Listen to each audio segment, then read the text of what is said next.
जय श्री राम। सुंदरकांड अध्ययन की श्रृंखला में इस सत्र में हम 48वें चौपाई और दोहे का अध्ययन करेंगे। तो पिछले सत्र में हमने देखा कि श्री राम बताते हैं कि अंतिम सत्य को प्राप्त करने के लिए मन का निर्मल होना जरूरी है। और हमारा मन निर्मल कब होगा? जब हम प्रभु को अपने हृदय में बसाएंगे। तो हमारे मन में रहने वाले राक्षस, लोभ, क्रोध, मोह, राग, आसक्ति, ये सब मन के राक्षस हैं जो हमें बहुत तकलीफ पहुंचाते हैं। तो जब हमारा मन निर्मल होगा, हम्म, जब हम प्रभु को बसाएंगे, तो ये सारे राक्षस, मन के राक्षस मारे जाएंगे और हम आनंद का अनुभव करेंगे। तो इस पे विभीषण जी कहते हैं कि प्रभु, मैं तो राक्षस कुल से हूँ, स्वभाव बस मैं तामसी हूँ। छल कपट तो हमारे कुल का स्वभाव है।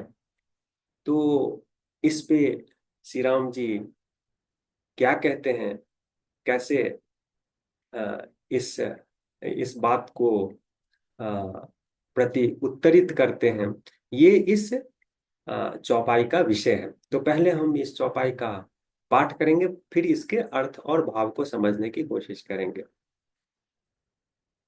सुनहु सखा निज कहउँ सुभाऊ, जानबु सुंडी शंभु गिरि जाऊ। जो नर होई चराचर द्रोही, आवे सभय शरण तकी मोही।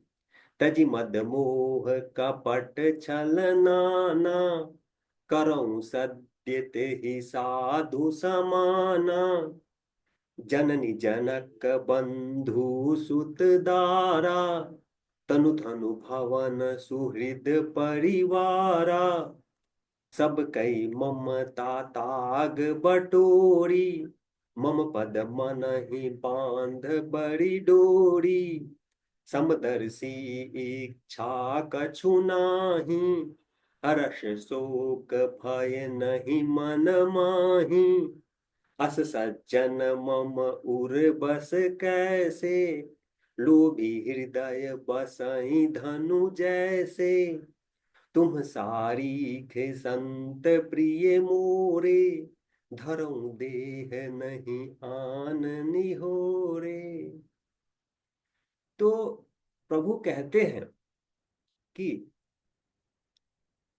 हे विभीषण जी, आप मेरे स्वभाव को जानिए और मेरे स्वभाव को मुनि भुसुंडी, शिव और श्री गणेश जी गिरि जाऊ। गिरि जाऊ का मतलब है भगवान गणेश। गिरजा, तो गिरजा के जो जन्मे हुए हैं, गिरजा से जिनका जन्म हुआ है, तो गणेश जी हैं। तो गणेश जी को गिरि जाऊ भी बोला जाता है।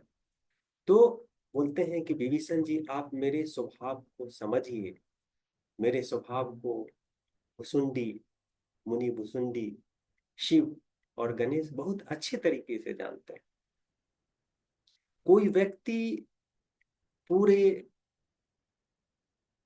प्राणी का, जीव का, चर और अचर और प्रकृति का दुश्मन रहा हो, द्रोही रहा हो, लेकिन जब उसे पश्चाताप होती है और वो मेरे शरण में आता है, तो मैं उसे तुरंत माफ कर देता हूं। आवे सभय शरण तकी मोही। तो पश्चाताप, जब उसे ये एहसास होता है कि मैंने गलत किया, मेरे में ये गलती है, और वो फिर मेरे शरण में आता है अपने हृदय को शुद्ध करने के लिए, अपने आप को शुद्ध करने के लिए, तो मैं उसे तुरंत माफ कर देता हूँ। तो अब हृदय को शुद्ध करने के लिए क्या क्या जरूरी है? तो ये इस वाक्य में है, तजि मद मोह कपट छल नाना, करऊं सत्य तेहि साधु समाना।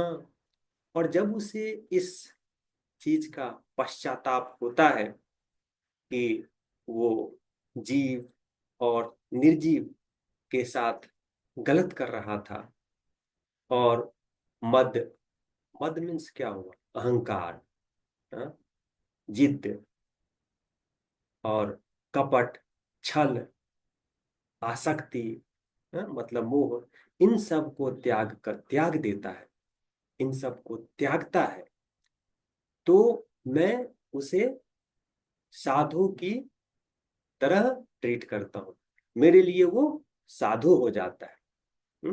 कितना भी वो बुरा रहा हो, लेकिन जब उसे पश्चाताप होता है और मद, मोह, कपट, छल, इन सब दुर्गुणों का त्याग करता है, तो मेरे लिए वो साधु के समान होता है। फिर तुलसीदास जी श्री राम जी के माध्यम से कहते हैं कि जो अपने माता, पिता, बंधु, बंधु मीन्स भाई बहन, सूत, सूत का मतलब होता है पुत्र, दारा, दारा का मतलब स्त्री, तो जो व्यक्ति इन सब से जो उसकी आसक्ति है, ममता है, उसको त्याग कर उनके प्रति जो प्यार की भावना है, उन सब को त्याग कर मेरे शरण में आता है और मेरे प्रति प्रेम पैदा करता है, मुझे अपने मन में बसाता है, हम्म वो मेरे लिए बहुत ही प्रिय होता है, मैं, हाँ, वो मेरा प्रिय हो जाता है। और गुण बताते हैं कि इस तरह का व्यक्ति फिर हर एक जीव को, मनुष्य को छोड़ दीजिए, हर एक जीव को एक ही नजर से देखता है। अब बताइए कि हमारे हमारा जो उच्च ग्रंथ है रामायण गीता, इसमें कहाँ जात पात है? हाँ? रामायण में देखिए साफ लिखा है, समदर्शी इच्छा कछु नहीं, जो सबको समान दृष्टि से देखता है, समदर्शी इच्छा कछु नहीं, और जिसकी कोई इच्छा नहीं है, हर्ष शोक भय नहीं मन माहे, जिसके मन में न ही खुशी होती है, न ही दुख होती है। और फिर बोलते हैं कि जिसके मन में प्रभु का वास होता है। हाँ? तो यहाँ रामायण में तो अंतिम सत्य श्री राम जी हैं, तो श्री राम हो, श्री कृष्ण हो, तो जब हम प्रभु को, अंतिम सत्य को अपने मन में बसाएंगे, कैसे? ठीक उसी तरह जैसे एक लोभी आदमी अपने मन में धन को बसाता है, अस सज्जन मम उर बस कैसे, लोभी हृदय बसई धनु जैसे। तो जैसे लोभी के हृदय में धन का वास होता है, उसी तरह सज्जन पुरुष, साधु जन, उनके मन में प्रभु का वास होता है, उनके मन में अंतिम सत्य का वास होता है। तुम सरीखे संत प्रिय मोरे, धरऊ देह नहीं आन निहोरे। और फिर कहते हैं विभीषण जी को श्री राम, तुम्हारे जैसे साधुओं की रक्षा के लिए ही, जो मेरे बहुत प्रिय होते हैं, मैं ये शरीर धारण करता हूं। तो अगर हम इस चौपाई को देखें, तो जो ज्ञान भगवत गीता में निहित है, वही ज्ञान तो रामायण में भी है। जननी जनक बन जननी जनक बंधु सुत दारा, जननी जनक बंधु सुत दारा, माता पिता, बंधु, बेटा भाई, तनु धन भवन सुहृद परिवारा। ये शरीर, धन, भवन, घर द्वार, सबके ममता ताग बटोरी, सबसे ममता हटाकर मम पद मन ही बांध बड़ी डोरी, वो सारा ममता जब मुझ में समर्पित कर देता है, तब वो सुखी हो जाता है, तब वो कष्टों से मुक्त हो जाता है। और यही बात भगवत गीता में भी कही गई है, समदर्शी इच्छा कछु नाही। समदर्शी, जो सबको एक ही नजर से देखता है, इंसान छोड़ दीजिए, जानवर, सबको जो एक ही नजर से देखता है, जिसे शरीर नहीं दिखाई देता है, जिसे आत्मा दिखाई देता है, जो आत्मा को अनुभव करता है और वो शरीर से परे चला जाता है, वो अवस्था है ज्ञान की। वो अवस्था जिसमें एक व्यक्ति में शरीर भाव खत्म हो जाता है, वो शरीर को नहीं देखता है, हाँ? तब वो क्या हो जाता है, समदर्शी हो जाता है, सभी जीवों को, सभी इंसान को एक ही नजर से देखता है। समदर्शी इच्छा कछु नाही, और उसकी कोई भौतिक इच्छा नहीं रह जाती, ये चाहिए वो चाहिए।